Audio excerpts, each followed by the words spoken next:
قبل ما نبدأ في الملخص، لو عجبك الفيديو اعمل لايك واشترك لو لسه مش مشترك، واسمع القصة للنهاية عشان تستمتع بالحكاية. بتبدأ قصتنا في مملكة الأرواح، وبتكون في مجموعة من خير شباب قبيلة لينغ خبرة في صيد الوحوش ورايحين يصطادوا كائن أسطوري. وفي طريقهم بيلاقوا جثة واحد من القبيلة، وده بقى بطلنا تشين لي، خبير في قوة الرعد والواحد اللي بيستخدم قوة الرعد في قبيلته كلها، يعني حاجة فاخر من الآخر. وهوبا بيقول لهم محدش يتحرك الكائن هنا، وبيستخدم ورقة الشجر ويوصلهم للوحش، وكل المجموعة بتحاول تقتله بس على الفاضي، لغاية لما بطلنا المغوار أبو قلب أسد بيستخدم عليه قوة الرعد فبيعمل مع الغلط ويقتله. في الوقت ده بيكون قائد منزل السديهم واقف وشايف الرعد واسمه دهشو، وبيكون مستغرب من المنظر اللي شايفه. على داخلة أبوه بيقوله لو عايز تعرف الحقيقة عليك بقرية ليانغا، واعمل حسابك عندي لك عروسة من كبارات العيلة واسمها يوشي. ودي بقى يوشي بطلتنا التانية، بنت كيوتو بتموت في دباديب تشين لي، وبتوصل للشباب بعد ما عملوا الجلاشة والكنافة مع الوحش، وكل واحد بيشيل الجرحى والمصابين وبيرجعوا القرية. وطبعا تشين لي من الرومانسية مش بيخليها تمشي وبيشيلها على ظهره. وتاني يوم صاحبه الانتيم بيقول له لازم تاخد بالك علشان قوة اللؤلؤة الروحية المختومة في عقلك، ولو ما عملتش كده ممكن روحك تتسحب. فبيقول له يا عم هو في حد ضامن عمره، خليها على الله. وبياخد بعضه بيروح للكهف السري بتاعه، وبيتدرب على قوة الرعد الجبارة علشان يحسن من مستواه. ويوشي بتروح له بالاكل والشرب وبتنصحه يخلي باله من نفسه، فبيقول لها ما تقلقيش لازم اتدرب علشان اعرف افتح اللؤلؤة. ما جاتش من 10 سنين تدريب علشان هي قلبها كبير، بتديله ورقة الشجر بتاعتها مكان اللي ضيعها، وكلمة من هنا وكلمة من هنا فبيضايقها بكلامه، فبتلم الاكل تاني وتمشي. واختها بتقول لها ما تنحني شوية يا بت واعترفي له بحبك، فبتفتكر لما كانت صغيرة وشافوا الشهاب مع بعض، ومن ساعتها وهي بتحبه. وبالليل كل اهل القرية بيتجمعوا على راسهم الزعيم تشينغا علشان يحتفلوا بالقمر على داخلة رجالة منزل السديهم، وبيوقفوا الحفلة وعلى راسهم دوشو، وبيسألهم فين تشين لي، فبيأمرهم يقبضوا عليه. ولما يوشي بيعارض العقربة بتضرب سهم عليها، بس تشين لي بيصد وبيسلم نفسه علشان قلق بس، وبيطلبوا منه يركع لدوشو فبيرفض، وبيضرب الحارس وبيقول انه على وضعه ومش بيركع لحد، وبيتهموه بانه دمر 33 قرية بقوة الرعد اللي عنده. وكله بينصدم من كلامهم وبيعرفهم انه كان معاهم وهم بيصطادوا الوحوش، بس مفيش فايدة من الكلام. وكبارات القرية بيطمنوا الشعب وبيحبسوا تشين لي، والعقربة بتكون هي الحارس، وعلشان هو على وضعه بيغفلها وبيخرج من نفق سري، وبيقابل صاحبه وبيحاول يضربه بس على مفيش. وتشين لي بيقول له عايزك تروح تبلغ الحاج انهم عايزين يستغلوني علشان يوقعوا القرية وعيلتنا. ودوشو بيقول له يعني مجرم، وبتحاول تهرب مش مكسوف، وكل ده علشان القمر. ولما يرجع الحجز من تاني العقربة بتستفزه بالكلام وبتقول له الغندورة بتاعتك وصلت، وبتكون جايبه له اكل وبيطمنوا على بعض. ولما بيسألها القمر ظهر ولا لا بتقول له لسه وحياتك. واول ما تمشي بيقول لها امشي بسرعة حراس دوشو هيقتلوكي، وما كدبش الكلمة هوبا بيوصلوا وبيقتلوها، وبيخلي واحد من اتباعه يقتل الحرس كأنهم ميتين بالرعد. فتشن بيقول له يعني مبسوط بالارواح اللي قتلتها دي، فبيقول له مين قالك اني قتلتهم، ده انت اللي موتهم بتعويذة الرعد بتاعتك. على داخل صاحبه في وسط الكلام واحد من مساعدينه بيحاول يقتله، هوبا بيستخدم قوة الرعد ويموته، فبيروح دوشو عامل حركة بايده كده ومطير تشين لي وماسك صاحبه من رقبته، وكلمة من هنا على كلمة من هنا بيتفقوا ان تشين لي يهرب مقابل يخلي على حياة صاحبه. والمساعد بيسأل ليه ما خلصتش عليه، فبيقول له اتقل على الرز، هو كده كده اصابته خطيرة وهيموت. وتشين لي بيشوف القمر بدر منور وهو ويوشي وبيحتفلوا بالقمر، وفجأة ورقة الشجر بتظهر وبتروح لشخص ما وبيفقد الوعي، وكل القرية بتعرف باللي حصل وبيخرجوا يدوروا عليه بس على ما فيش. في الوقت ده دوشو بيسخن كبار العائلات بكلامه، وكمان بيعرض انه يتجوز يوشي بدل ما يبوظ العلاقات معاهم. وبيفوق تشيلي وبيلاقي نفسه قصاد اتنين حلوين وشوية جنود، ودي القديسة تيهان، وبيكون معاها ورقة الشجر وبيحاول ياخدها بس بيكون جايب اخره. والاتنين الحلوين بيختلفوا مع بعض في الكلام، بس بيرسوا انهم هيدوله الورقة بمقابل يدلهم على وحش حاصد الارواح. واول ما بيوافق على العرض بيعالجوا على طول وبيتحركوا مع بعض. وتشينلي بيسأل مساعد القرية التانية ايه نظامها، وبيعرف كل حاجة عنهم برضه مش سهلة. وبيوصلوا المدينة وبيكونوا كل الموجودين فيها مقتولين بالرعد، وبيعرف انهم برضه مستخدمين قوة الرعد وهم سبب في تدمير معظم مدن ال 33. واحدة فيهم بتشرح له لما قابلوا وحش حاصد الارواح فتعاملوا واللي مات مات ويعني علشان غلبان فبيسمع كلامهم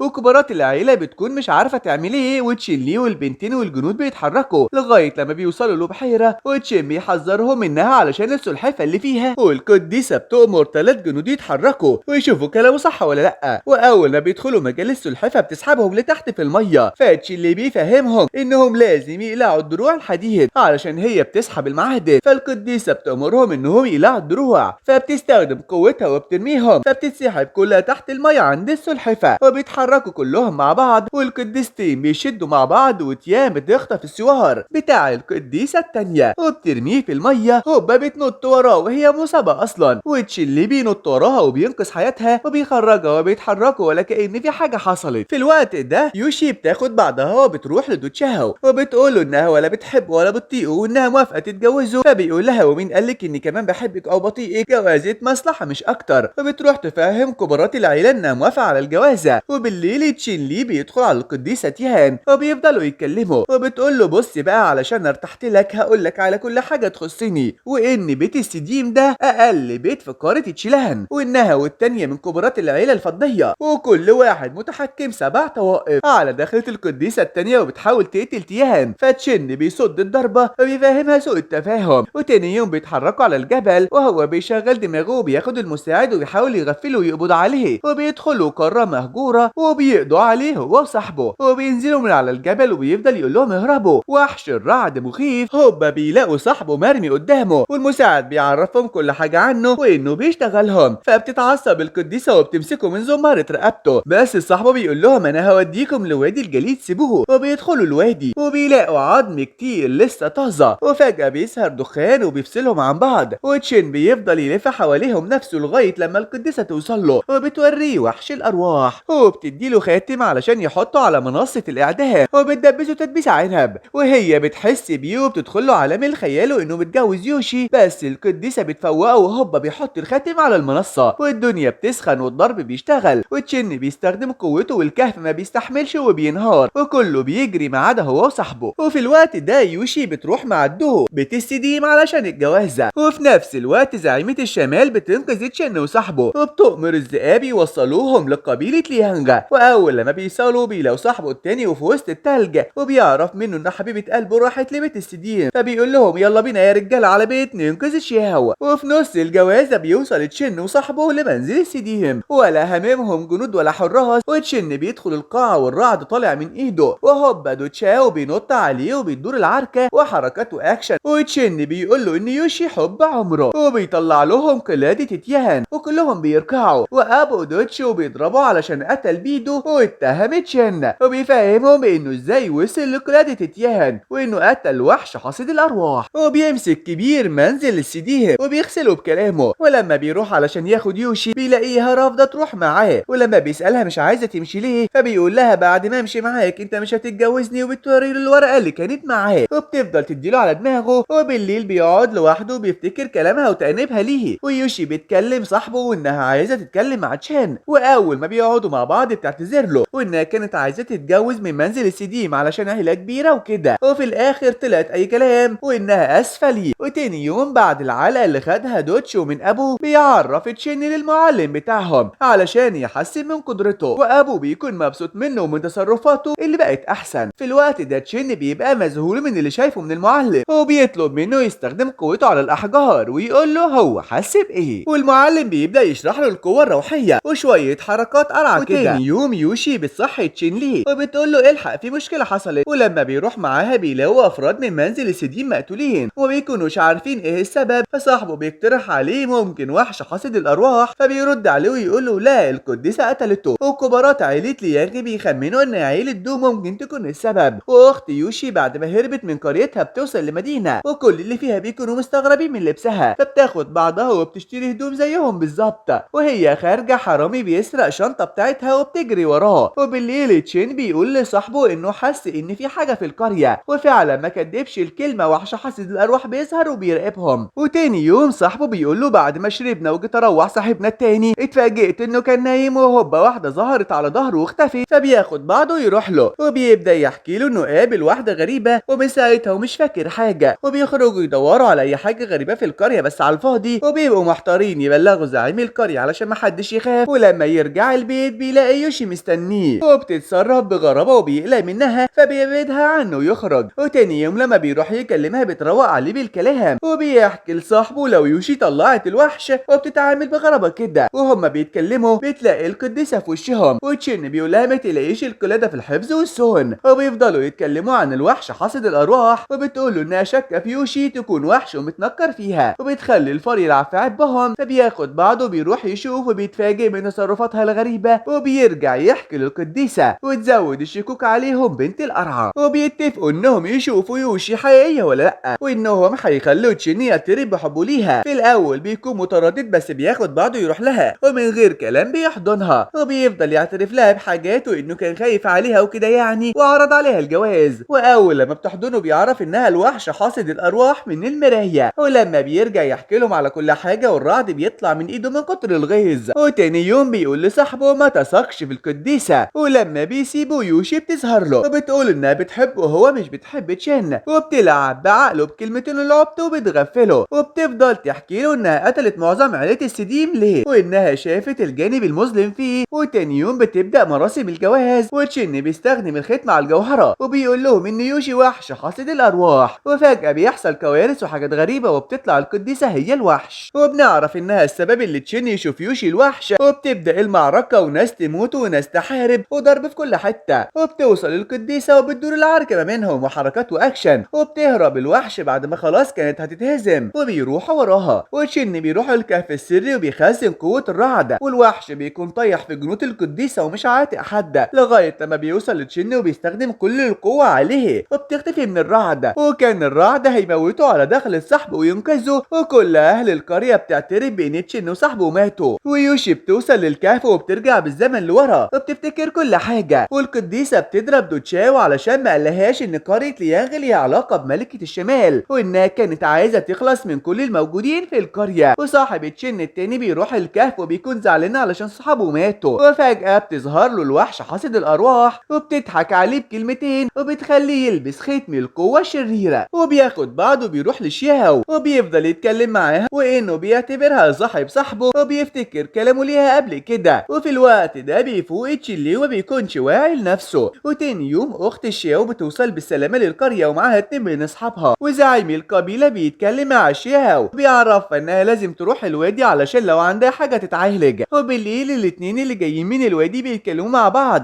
بسبب القوة النارية عند يوشي ولازم يعرفوها. ولما يوشي بتكون بتكلم أختها واحدة من القبيلة بتبلغها بعودة تشن وكله بيكون مفكر وخلص على الوحش وبيهنوا بكده. ولما بيكون مع عمو بيتأسف له إنه معرفش ينقذ صاحبه وابنه. ويوشي بتفتكر الكلام اللي جالها في الحلم وبتبقى محتارة وتشن بيروح لها وبيفهمها هو عمل كل ده ليه. وهي بتفضل تتكلم معاه وإنها تروح الوادي تتدرب هناك. ولما بيروح لعمو بيقوله لازم تتدرب كتير علشان الطاقة الشريرة اللي عندك وبيكون مستغرب ازاي عرف الحوار ده. وتاني يوم دوتشاو بياخد بعضه وبيقابل كبارات القرية وبيقدم اعتذار رسمي ليهم. وطبعا كلامه ما كانش عاجبهم بسبب اللي عمله. وبعد كلام كتير ما عجبوش الكلام وهم خارجين الناس بترمي عليه ميه وسخة. وبعد ما مشيوا بيلاقوا العم هو مقتول في بيته وبيقبضوا على دوتشاو وبيتفاجئ بان تشن لسه عايش. ويوشي بتحذر تشن ياخد باله وهو رايح بيت السديم. وتاني يوم تشن بياخد بعضه مع شوية لوحات اللي رسمهم وبيروح عند ليمو بالصدفة علشان يبيعهم. فلي بيرتبهم وبيتفاعلوا مع بعض. في زعيمة الشمال بتستخدم قوتها وبتلغي التفاعل اللي حصل وبيسألوا ليه شاف ايه بس يكون في البطيخة ومش فاهم حاجة. وبالليل كلهم بيتجمعوا علشان يلاقوا حل المقتل العامة. فيوشي بتقول لهم انها اتعلمت خلاص وبتحكي لهم اللي حصل وكلهم مصدومين. وابو دوتشاو بيقرر يجوزوا ليوشي وهوبا بيوصل تشن وبيضرب في الحراس وبيقول لهم سلموا ليوشي. والاتنين بيشدوا مع بعض في الكلام بانها هي موافقة على دخلة القائد وزعيم الوادي وحركة منه بيقدر يخدر تشن والجنود بتاخده. ومساعد القديسة بينقذوا منهم. ولما بيفوق بيلاقوا نفسه في أوضة مرات الزعيم ومقتولة على دخلتهم وبيتهمونه هو اللي قتلها وبيفضلوا يضربوا فيه. ويوشي بتوقفهم وكاو بياخد يوشي وبيشدوا مع بعض في الكلام فبيتعصب عليها وبيضربها بالقلم وما بيكونش ضارب نفسه. وبتطلع القديسة هي السبب وبتعرف دوتشاو وبتسكته بجوهرة سحرية وبيبقى زي الخاتم في صباعها العبيط. وفي الوقت ده بيحبسوا تشان وفجأة قوته بتنفجر والعلامة بتظهر وبيبقى على وضعه وبيخرج دوتشاو وبتدور العركة وضربه وحركات وظواهر غريبة وكل واحد بيستخدم بيستخدم قوته وانفجارات، والقديسة بتكون فرحانة من اللي بيحصل. وهوبا العمود الطاقة بيطلع صوت وبيكونوش طايقين الصوت، وبيحصل انفجار جامد وبيخرج واحد كده وبيقدر يسيطر على الانفجار، وبيفوقوا وبيعرفوا ان القديسة ورا كل ده وانها كانت عايزة تقتلهم وتدمر المدينة، وبتفهمهم عن عشيرة الشياطين والحروب اللي دارت ما بينهم. والقديسة تيان بتكون سامعة كل حاجة. وفي الوقت ده كاو بيكون عند اخته الميتة، والخاتم عمال يوزه على حاجات تنهي اي حد كان معارضه. وتاني يوم تشين ودوتشان بيتفقوا مع بعض بانهم يوقفوا السبب في قتل الابرياء، والقديسة بتاخد تشين ودوتشان معاها وبتسأل عن اي حاجة حصلت ما بينهم عند قائد الجنود، وكلامها ما بيعجبوش فبيأمروا الجنود كملوا شغل وما بيديهاش اي اهتمام. وبيروحوا لزعيم قبيلة تيان وبتفضل تحكي له على كل اللي حصل. والقديسة تيان بتقول لدوتشاو اوعى تصدق كلام صاحبتي القديسة انها عايزة تقتل وحش الارواح، عموما انا مش بثق فيها، لازم تخلي بالك بقى. وتشين بيكون بيتكلم مع القديسة التانية وبيكونش عاجبه كلامها، وبيعرفها انه واقف على الواحدة ناحيتها، فبتروح تستخدم قوتها عليه وتنيمه. وبتفضل تفتكر الشخص اللي طلع من عمود الطاقة، وفجأة بتتعب على دخلة دوتشان وبتسيبه وتجري. وتاني يوم بيصحى تشين وبيلاقي تشاو في وشه ويسأله بتعمل ايه في الأوضة بتاعتي، وهو بيكونش فاكر حاجة على دخلة القديسة، وبتفهمهم وبتفضل تخترع في حوار وخلاص. وبياخدوا بعضهم للمعلم وبتسأله وصلتوا لإيه، فبيقول له عشيرة الظل جامدة وقوتها في آخر معركة حصلت ما بيننا، فبتجمعهم علشان يشوفوا حوار للموضوع ده. وكاو بيحكي لأبوه على اللي شافه في الكهف مع كبارات قرية لينغا. وتشين بيسأل المعلم لو ينفع يحضر قوة الرعد السوداء، فبيحذروا منها علشان خطيرة، وبيبدأ يضرب عليها وعلى الأحجار. ويوشي في الناحية التانية بتكون بتتدرب في الوهدي وبيكونوا متابعينها على طول وبيرفعوا من معنوياتها. وبالليل المعلم بيستخدم قوته علشان يشوف وصلوا لإيه، وبيعملوا الطقوس وبتبدأ العلامات تظهر. وقبيلة الوحوش بتكون فرحانة إنها تخرج، وبتبدأ الأرواح تخرج بعد ما المعلم فشل في قتلهم، وبيهجموا على كبارات عيلة لينغا. والمعركة بتسخن وآخر أكشن وحلويات، وكاو بيستخدم قوة الخاتم ضده وتشن بقوة الرعد وحركات. والمعركة بتكون على آخرها والبشر عمالة تموت من الوحوش، والقديسة تيان بتوصل وبتعمل الغلط مع الوحوش. وكاو بيشوف أبوه وبيقتل كبارات قبيلة لينغا وبيطلع ورا كل ده. والقديسة بتعمل اجتماع وتبلغهم بكل الخسائر، وتشن بيزعل على اللي حصل لأهله وكبارات العيلة. في الوقت ده أبو كاو بيحاول يقتل ابنه دوتشاو على دخلة القديسة تيان وبتنقذه دوتشاو من ايده وبيهرب. وتشن بيوصل القرية وهو ساحب جثث الكبارات. وبالليل كاو بيقول لتشن ان مش قبيلة الشياطين اللي قتلت كبارات لينغا واللي قتلهم ابو دوتشان من منزل السديم، وبيحكي له كل حاجة وانه مش عارف يعمل ايه. وبيتعصب تشن وبيضرب البرق في المية. وتاني يوم كاو بيروح ليوشي مكان التدريب وبيحكي لها على كل اللي حصل، فبتروح مع القرية وبتبقى مصدومة من اللي شايفاه. وفي نفس الوقت تشن بيكمل تدريبه وبيطلع كل الطاقة في التدريب، وبيوري اخر نتائج تدريبه في الرعد الاسود للمعلم، وبيبعت خطاب لابو دوتشان وبيتحداه. واول ما بيروح له بيفضل يتريق عليه وانه على الله حكايته، وطبعا الكلام ما بيعجبش على هوا تشن وبيهجم عليه. ورعد وحركاته اخر حلاوه، بس على ما فيش بيرمي على طول، فبيتعصب اكتر وكل واحد بيستخدم قوته. وصاحبنا بيتروق عليه اخر ترويق وبيتعصب في الاخر وبيستخدم الرعد الاسود وبيخلص عليه. وزعيم منزل السدين بيعرف باللي حصل وبيبعت كل الجنود يحاصروا القريه. وبالليل كاو بيروح ليوشي وبيقول لها انه بيغير من تشن وشويه كلام كده، ولما بتحاول تهرب بيستخدم قوه الخاتم. والجنود بتوصل لتشن وكانت هتخلص عليه على دخلة المعلم وينقذه. وزعيم منزل السدين بيحاول يدخل البيت، بس بيتفاجئ بان زعيمة الشمال موجوده هناك وبتعمل معاهم الصح وبتخرج بتشن. وتاني يوم بيتحرك معاهم على جبل الشمال العالي، والمعلم بيعرفوا انه كان موطن وحوش زمان وشويه معلومات كده، وانهم هيسيبوه 3 شهور يتدرب هنا. في الوقت ده خاتم كاو بدأ يسيطر عليه ويغير ملامحه، وفجأة ملك عشيرة الظل بيظهر وبيتغلب على كاو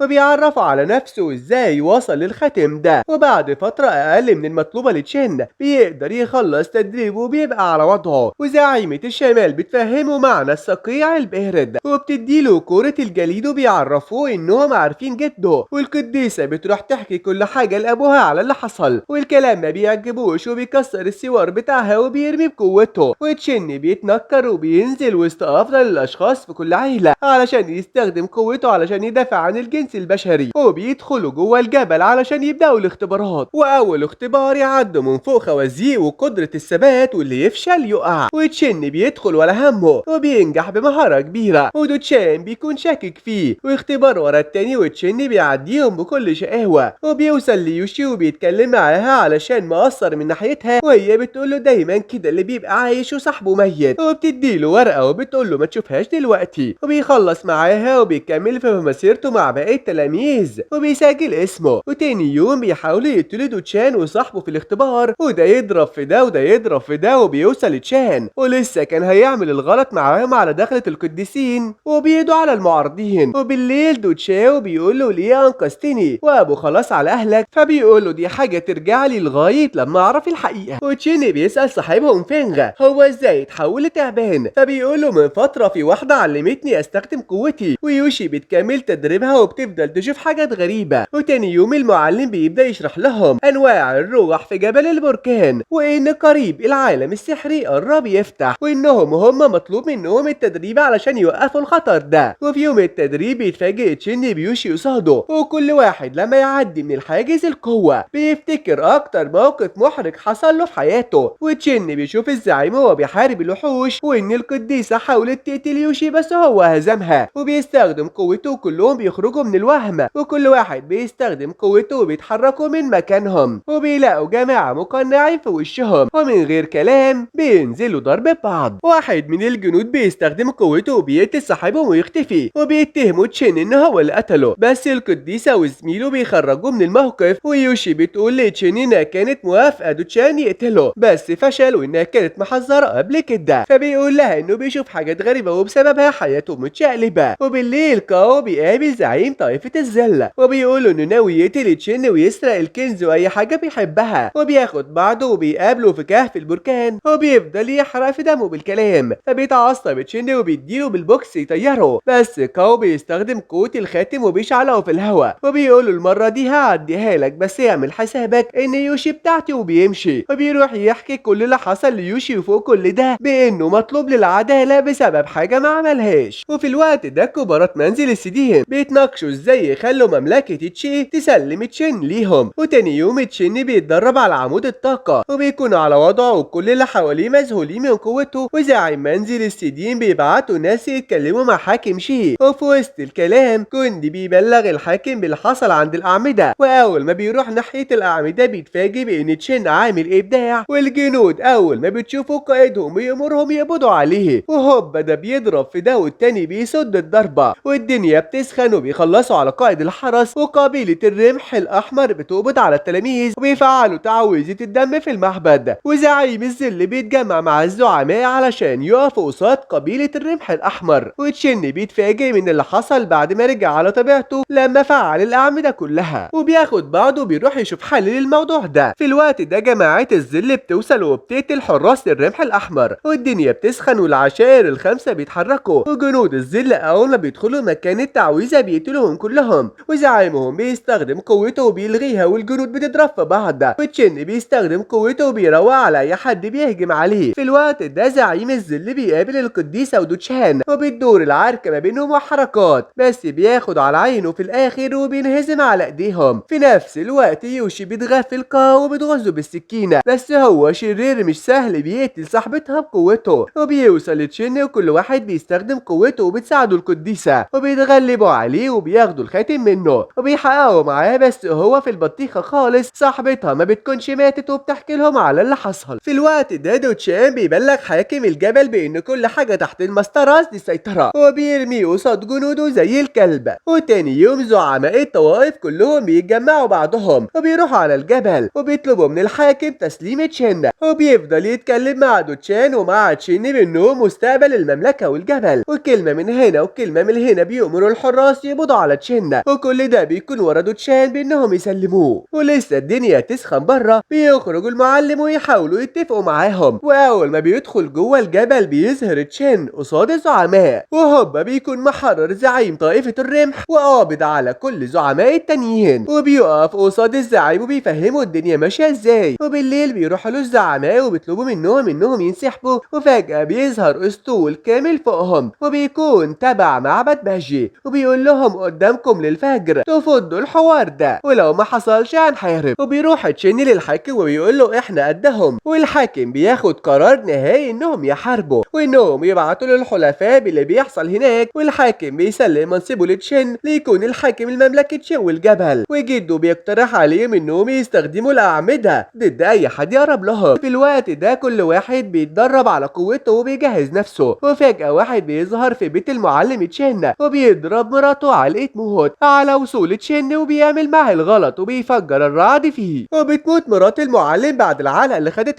وفي نفس الوقت في المملكة الدنيا بتكون سخنة على الآخر وكله بيجهز قوته، بس جنود الرمح بتكون على الله حكايتهم لغاية لما بيوصل تشين وبيصد الضربة وبياخد بعضه بيروح للأعمدة وبيبدأ يفعل فيهم، وزعيم المعبد بيستخدم قوته علشان يهد أي حاجة بس على ما فيش وبيكون مستغرب، وتشين بيفتح ممر للعالم السفلي من غير قصد وبيقع جواه هو والقديسة ويوشي، والدخان بيهجم على الجنود وبتكون قوة الشر المطلق، والقائد بيبلغ الزعيم باللي حصل على داخلة المعلم وهو شايل مراته ما بين ايديه وهي ميتة. وفي الوقت ده كاو بيتحرر من تاني من سجنه، وزعيم العالم السفلي بيبعث ثعبان وبيتحول وبينقذ تشين، والقديسة بتوصل للأرض السفلية وبتبقى مستغربة من الحاجات اللي حواليها، وفجأة بتظهر الوحوش وبتدور فيهم الضربة وزعيمهم بيقدر يعورها في ايديها، وبيوصل تشين وبيستخدم قوة الجليد وبيتخلص منهم، ويوشي بتكون موجودة بس بتبقى ضباب مش باينه له، وبتسمع الحوار اللي دار ما بينه وبين القديسة، واول ما بتفوق بتلاقي نفسها مع وحش وبيعرفها انها كانت بتحلم، وفجأة بتلاقي شعرها ولون عينيها بقى بنفسجي، وبتفتكر كلام القديسة عن الطاقة السفلية وبتحاول تسيطر على نفسها. وفي الوقت ده عند ممر العالم السفلي بيخرج الوحوش والكلاب النارية، وجنود العالم السفلي بيلاقوا جنود عالم البشر قصادهم، وكلمة من هنا على كلمة من هنا والاتنين بيصيحوا قصاد بعض، وهوبا بيظهر كاو قصادهم. في الوقت ده الوحوش بياخدوا يوشي علشان يوروها طبع سكان العالم السفلي وزراعتهم، والقديسة وتشين بيحتفلوا وبيتحركوا مع الوحوش علشان يخرجوا، وكل سكان العالم السفلي بيتجمعوا في نفس المكان، والقديسة بتاعتهم بتطلع وبتعرفهم على زعيمهم الجديد وبيكون كاو بعد ما قوة الشر استحوذت عليه، وتشين بياخد بعضه وبيمشي وبتشوفه يوشي وهو ماشي فجأة بيتعب وعلامة الثعبان بتظهر وبيخرج قصاده على طول وبياخده وبيرميه مكان مجهول وبيختفي، وبيلاقي جده قصاده وبيقول له انت من ساعة ما دخلت العالم السفلي وانا معاك، وبيبدأ يفهمه شوية حاجات عن قوته وهو هنا ليه، وبيديله حتة تغفيلة وقوته بتتفعل لوحدها، وجده بيقول له عايزك تفعل قوتك كلها ما تقلقش عنها احميه. وفي الناحية التانية كاو بيخرج وحش اسطوري ناري، وتشين بيسحب كل قوات جده وبيظهر وحشين كبار، واحد جليد والتاني ناري، وتشين بيروح لكاو والدنيا بتسخن ما بينهم وضرب وحركات قصاد سكان العالم السفلي، وبتبقى خناقة من العيار التقيل وكل واحد بيستخدم اقصى قوة ليه، وبيقدر تشين يفوز عليه وبيختفي كاو، والقديسة بتخرجهم من قصاد جنود العالم السفلي بعد ما عرفت جد تشين، وبتتعب القديسة سونجا وقبل ما يغمى عليها بتقول انها شافت رؤية بان القديس العالي لكوانجا وجنود الرمح بيكونوا حوالين ممر العالم السفلي، وبيلاقوا تشين والقديسة ويوشي خارجين منه، وتعب القديسة بيزيد عليها فتشين بيوصلها للسرير وبتفضل تقول له كلام غريب عن اماكن وشخصيات، وتشين بيسأل جده لو في علاج للقديسة من الطاقة السفلية، وطبعا معروفة مش بيديله عقد نافع وبيبلغه انه لازم يهتم بالاعمدة. وبالليل يوشي بتسحب منها الطاقة السفلية وبتكون مستغربة وبتحكي لتشين على اللي حصل، وتاني يوم القديسة بتكون بخير والجنود بيوزعوا العلاج على السكان بعد ما اتصابوا من الدخان السفلي. وفي الوقت ده تشين بياخد بعضه بيروح للكهف بتاعه وبيستغرب انه اتغير خالص عن الاول، ويوشي بيقولوا ان الكريستال الموجود نفس الكريستال في العالم السفلي بالظبط،